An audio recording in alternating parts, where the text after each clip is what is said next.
Ever get that sinking feeling? You know that one when you're at the gate and you see the agent with the clipboard, they're looking for volunteers, and you just know? Overbooked flight. Happens all the time, unfortunately. It's like a little travel nightmare. But you know what? Today, we're diving deep, really deep, into why airlines do this. And trust me, it is fascinating stuff. We've got expert speaker with us to break it all down. Glad to be here. So we're looking at this paper, simply titled Overbooking. Straightforward, right? Right to the point. It's dense, no doubt, but in a good way. Full of those aha moments, Definitely. like you start to see the whole air travel game differently. It challenges your assumptions, for sure. Okay, so you'd think overbooking is all about those empty seats, right? Right. But this paper argues it's way more about managing uncertainty. Exactly. Yours and the airlines. The airline never knows for sure if you're going to show up. Right. Life gets in the way, plans change, connecting flights get delayed, all sorts of things. Totally. And then there's you, the passenger.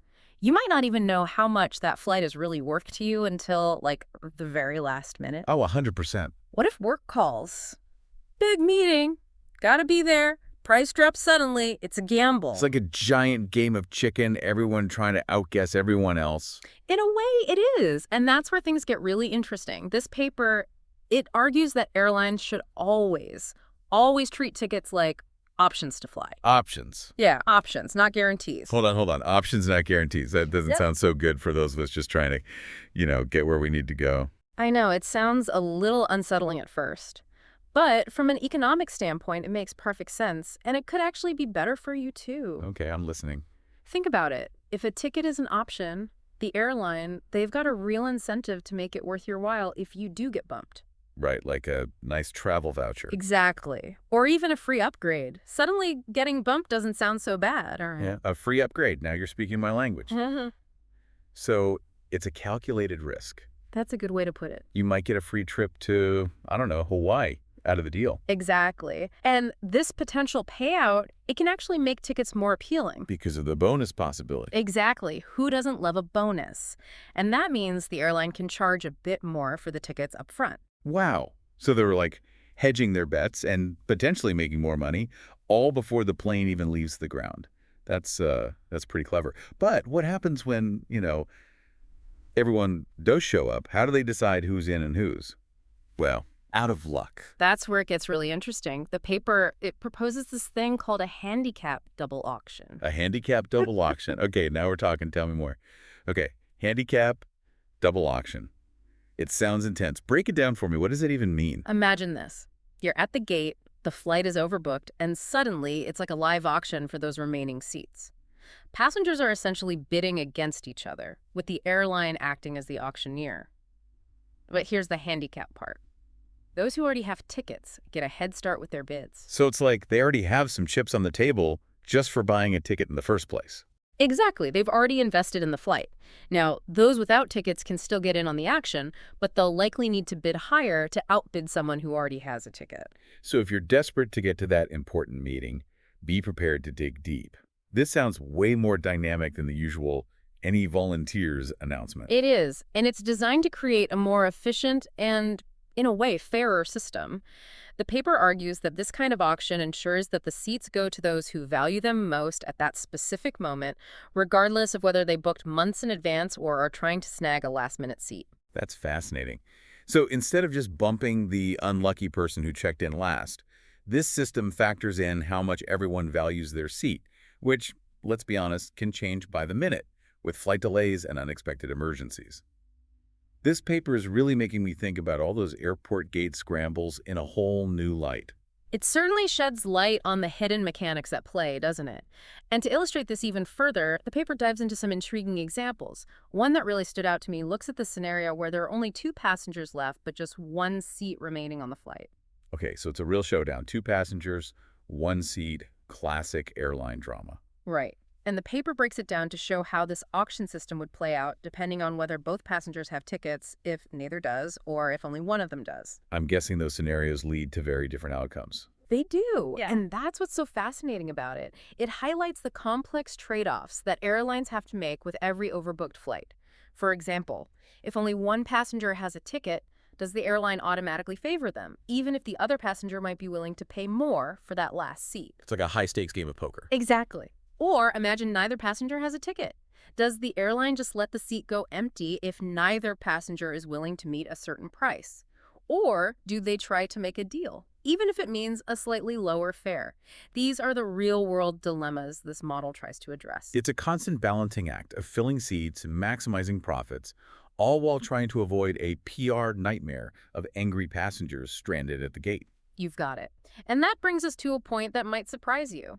There are actually times when, according to this paper, overbooking doesn't make sense for the airline. Wait, really? I thought overbooking was like their secret weapon, their golden ticket to bigger profits. It usually is, but there are exceptions. And this is where the paper gets even more interesting. It argues that if everyone knew exactly how much they valued the flight in advance. So, like, if we could all predict the future and knew exactly what would happen between buying our ticket and takeoff? Exactly. If we all had perfect information about our plans and our willingness to pay, overbooking wouldn't be as profitable. That's fascinating. So they're relying on us being unpredictable. It's like they're banking on our human tendency to change our minds or have last-minute emergencies. Precisely. The airline's ability to profit from overbooking hinges on that element of uncertainty, both in our plans and in how much we value the flight at any given time. It makes sense. I mean, think about it. A week before your flight, that extra $50 might seem like a lot, but when you're standing at the gate facing a missed connection, suddenly it doesn't seem like such a big deal. And that, my friend, is what the airline is counting on. So they're playing a clever game, these airlines. They're banking on us being, well, human. But it makes me wonder, how much further could they take this whole prediction game? That's the question that keeps me up at night sometimes. The paper touches on this briefly, but imagine a world where airlines use even more data to predict exactly how much you'd be willing to pay to keep that seat. Okay, now we're getting into some Black Mirror territory. It's a little creepy to think about. Right. Picture this. What if they factor in your browsing history? They'd know if you've been eyeing those first-class tickets to Fiji, or if you've been frantically searching for alternative flights. Or what if they tap into our social media? A recent post about definitely needing a vacation might send my perceived values skyrocketing. Exactly. And it gets even more unsettling. What if they could access your real-time location? They'd know if you're stuck in traffic on the way to the airport and might be willing to pay a premium to avoid missing your flight. It's like they'd be able to read our minds, or at least our intentions. And to think, all this time I thought checking in online 24 hours in advance was a strategic move. Well, it might be, but it's also giving them more data points to work with. The future of airline pricing could be incredibly personalized. So instead of those general fare classes we're used to, it'll be like, okay, you in seat 23B, we know you're craving a vacation and have a history of last-minute bookings, so your price just went up 15%. That's the general idea. It's fascinating from an economics perspective, but it does raise some important questions about fairness and transparency. No kidding. It's almost like we need a whole other deep dive to unpack the ethical implications of this kind of hyper-personalized pricing. I'm in. But for now, it seems like airlines are still mostly working with the information they get from our booking behavior and basic demographics. So what does it all mean for us, the passengers, caught in this high-stakes game of airline economics? What's the takeaway here? I think the biggest takeaway is that air travel is so much more than just getting from point A to point B. It's a complex system, and understanding the forces at play, like overbooking and dynamic pricing, can help you become a more informed traveler. So the next time I'm staring down that gate agent with a clipboard, should I be channeling my inner Wall Street trader and getting ready to bid on my seat? Maybe not quite, but it's not a bad idea to be aware of the potential for these kinds of systems in the future. For now, just remember that a little flexibility can go a long way. You might just get bumped up to first class or score that coveted travel voucher. Words to travel by. Big thanks to expert speaker for taking us deep into the wild world of airline overbooking. It's certainly given me a lot to think about for my next trip. My pleasure. It's Yeah. always exciting to see these concepts come to life in such a relatable context. Until next time, Yep. happy travels everyone, and keep those deep dive requests coming. You never know where we'll venture to next.